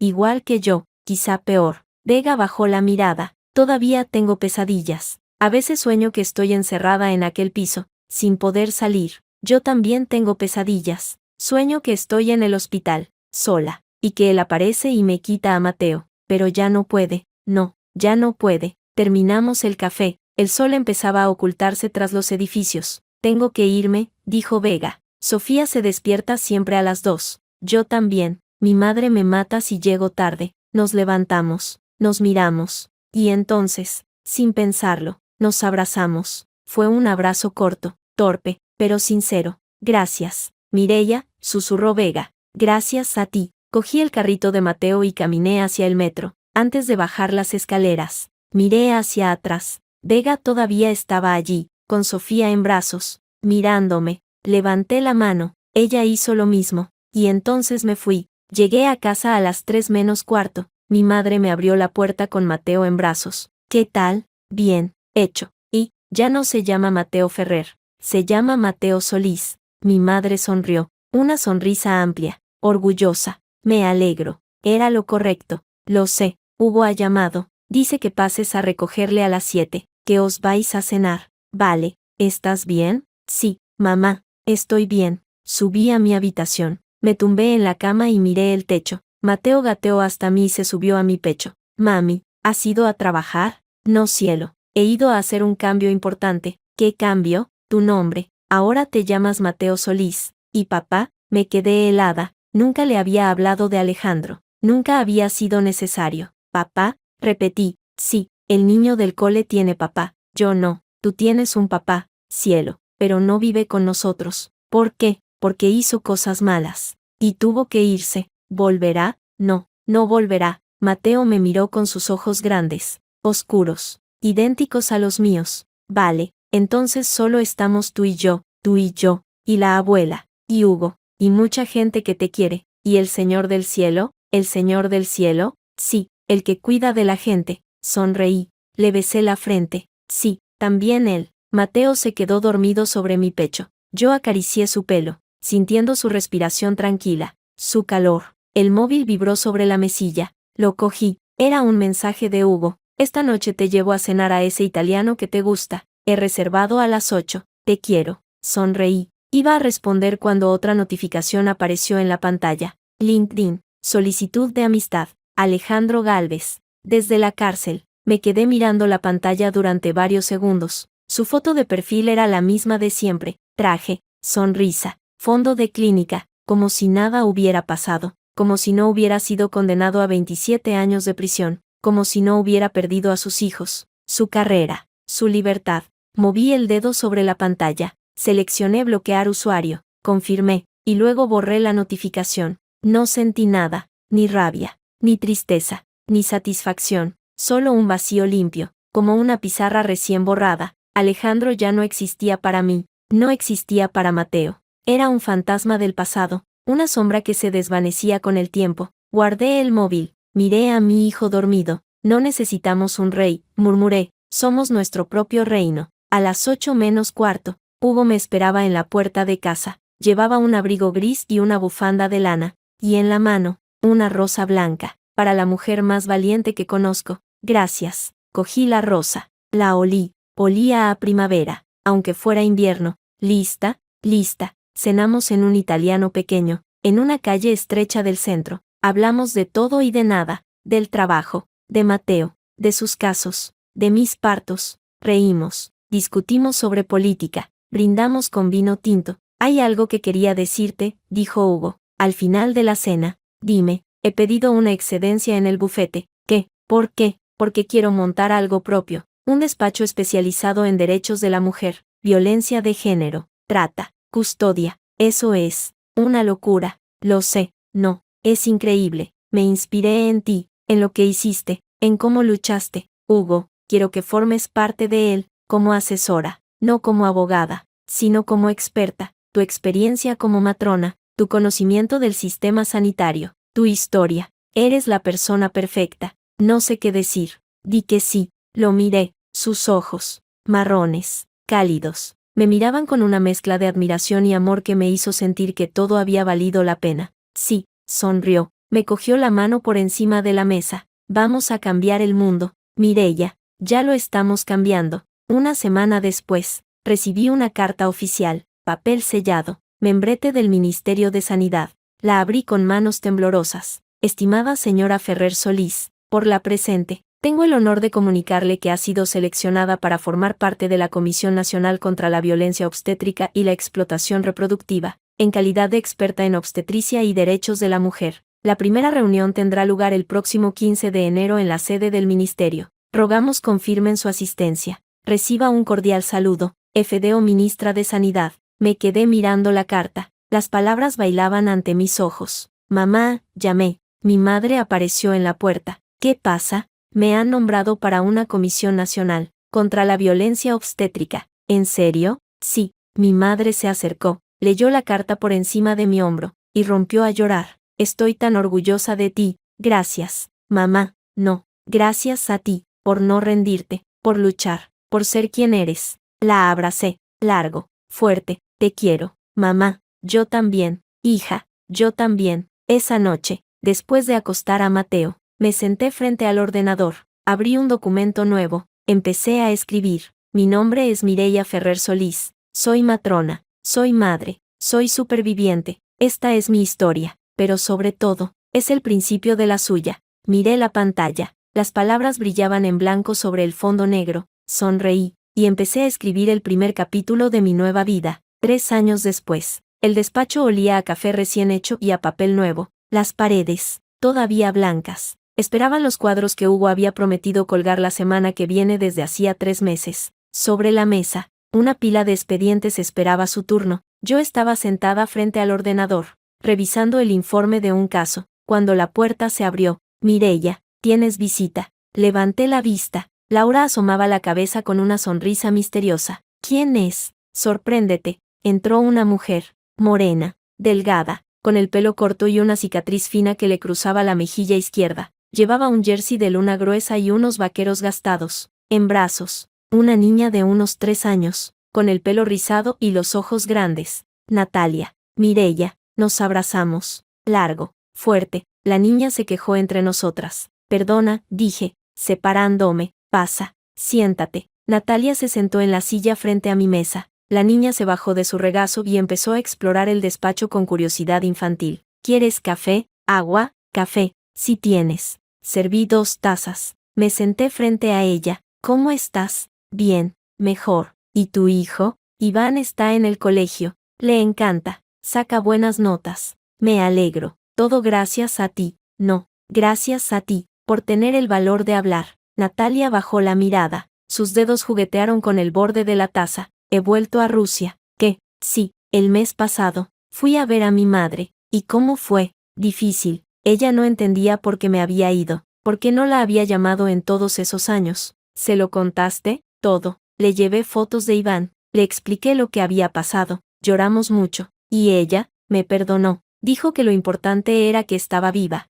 Lo está, sí, y ahora puedo mirar atrás sin miedo. La niña, que había encontrado un bolígrafo en la mesa, empezó a dibujar en un papel. Natalia la miró con una sonrisa. Es preciosa, dije, se llama Katia. Nació aquí, en España, es española. ¿Y el padre? No está. No hace falta. Te entiendo. Hubo un silencio, cómodo. He venido a darte las gracias, dijo Natalia, por todo, por lo que hiciste por mí, por lo que hiciste por todas nosotras. No hace falta. Si hace falta. Sin ti, yo seguiría encerrada en aquel piso, o muerta. No digas eso. Es verdad. Alejandro me habría matado si hubiera intentado huir. Ya no puede hacerte daño. Lo sé, pero a veces todavía sueño con él. Yo también. ¿Cómo lo superas? Pensando en mi hijo, en lo que quiero para él, en que no quiero que su vida esté marcada por el odio. ¿Y lo consigues? A veces. Otras. No, pero lo intento. Natalia asintió.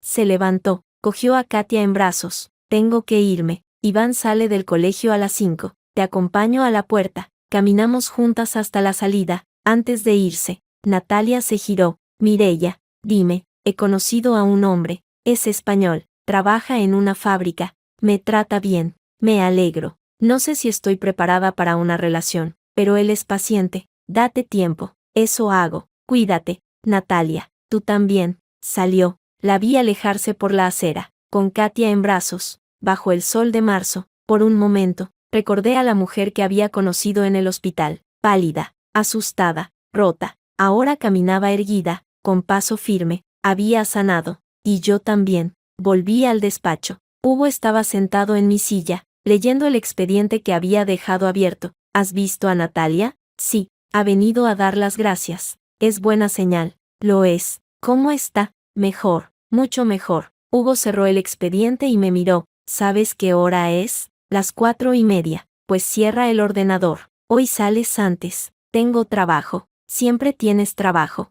pero hoy es especial. ¿Por qué? Porque sí. Venga, coge el abrigo. Hugo, obedece. Suspiré, pero sonreí. Cogí el abrigo y lo seguí. Salimos a la calle. El aire de marzo olía a tierra mojada y a primavera incipiente. Hugo me cogió de la mano y caminamos sin rumbo fijo. ¿A dónde vamos? Sorpresa. Odio las sorpresas. Mientes. Te encantan. Llegamos a una plaza pequeña, escondida entre calles estrechas. En el centro, una fuente de piedra cantaba su agua. A un lado, un edificio antiguo de ladrillo visto, con un cartel de madera en la entrada. Centro de acogida para mujeres víctimas de trata, Fundación Ferrer Solís. Me quedé paralizada. ¿Qué es esto? Tu obra. No entiendo. Hugo sacó una llave del bolsillo y abrió la puerta. Pasa. Entré. El interior era amplio, luminoso, con paredes pintadas de colores cálidos. Había una sala de estar con sofás, una cocina moderna, varias puertas que daban a habitaciones. En la pared del fondo,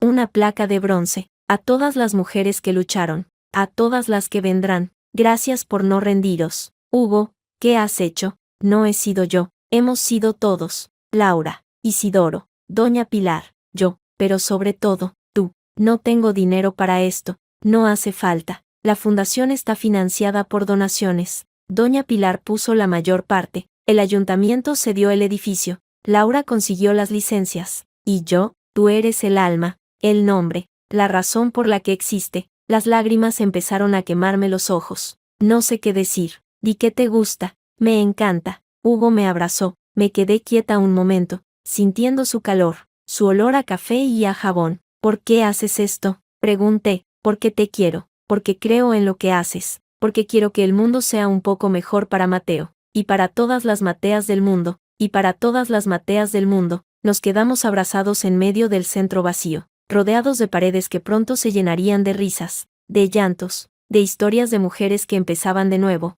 Hay una cosa más, dijo Hugo, separándose, que, dentro de 2 semanas inauguramos oficialmente. He invitado a todo el mundo, la prensa, el ayuntamiento, las asociaciones. ¿Y quieres que haga un discurso? No, quiero que hagas algo mejor. El que, cortar la cinta. Sonreí. Una sonrisa amplia, sincera, que me dolía en las mejillas. Acepto. El día de la inauguración, el centro estaba lleno, periodistas, políticos, amigos, familiares, y mujeres, muchas mujeres. Algunas las conocía, Vega, Natalia, Patricia, otras eran nuevas, caras que no había visto antes, pero que compartían la misma mirada de quienes han sobrevivido a lo peor. Doña Pilar llegó temprano, vestida de gris perla, con el pelo recogido en un moño elegante. La acompañaban 3 niños, Lucía, Daniel y Sofía, los nietos de Alejandro, los que ella había criado en silencio, mientras su hijo construía su imperio de dolor. Mireia, dijo, al verme, estás preciosa. Gracias. Usted también. ¿Dónde está Mateo? Con mi madre, en la primera fila. ¿Puedo verlo? Claro. La llevé hasta donde estaba mi madre, con Mateo en brazos. El niño, ya con 4 años, miraba a su alrededor con curiosidad. Mateo, esta es Doña Pilar. Es la abuela de algunos amigos tuyos. Hola, dijo Mateo, con esa naturalidad que solo tienen los niños. Hola, precioso, respondió Doña Pilar, con la voz temblorosa. ¿Quieres cogerlo? Pregunté. ¿Puedo? Claro. Doña Pilar cogió a Mateo en brazos. Lo miró largamente, con los ojos húmedos. Es igual que su padre, murmuró. No, dije, es igual que yo. Doña Pilar me miró, asintió. Tienes razón, es igual que tú. Llegó la hora del discurso. Subí al pequeño escenario que habían montado en el jardín trasero. Miré a la multitud.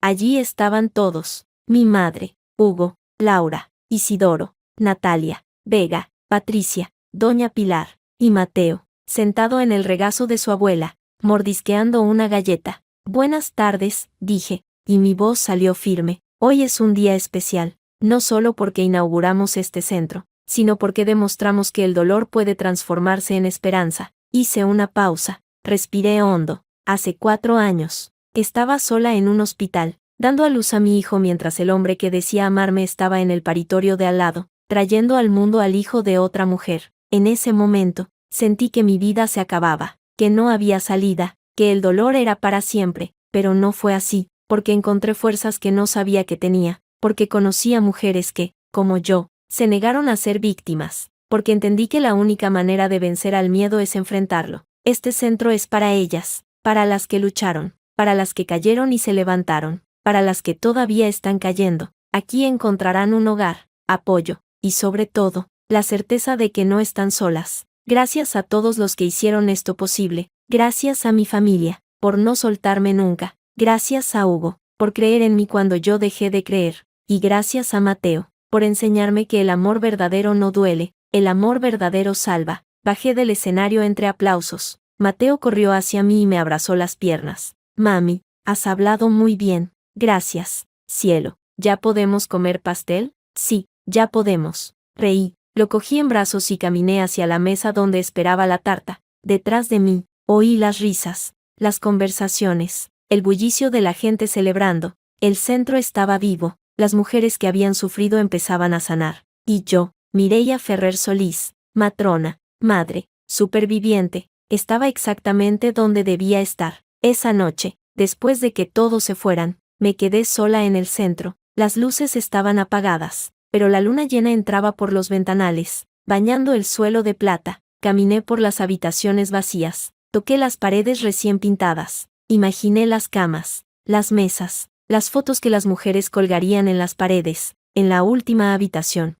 la más pequeña, había una cuna, blanca, de madera, con un móvil de estrellas colgando sobre ella. Me acerqué, toqué la madera lisa. ¿Te gusta? Me giré. Hugo estaba en la puerta, con una sonrisa cansada. Es para los bebés de las mujeres que lleguen con niños pequeños. Es preciosa. Me alegro. Se acercó, me rodeó con los brazos por la cintura. Has estado increíble hoy. Gracias. Te quiero. Mireia, yo también te quiero. ¿Sabes qué he pensado? Dime, que deberíamos tener uno. Me quedé helada. ¿Un qué? Un hijo. Juntos. Me giré para mirarlo. ¿Lo dices en serio? Completamente. Pero, ¿y si no soy capaz? ¿Y si tengo miedo? Todos tenemos miedo, pero juntos somos más fuertes. Hugo, no tienes que decidirlo ahora. Solo quería que lo supieras. Lo miré, sus ojos, marrones, cálidos, me miraban con una mezcla de amor y esperanza que me hizo sentir que todo era posible. Lo pensaré, dije,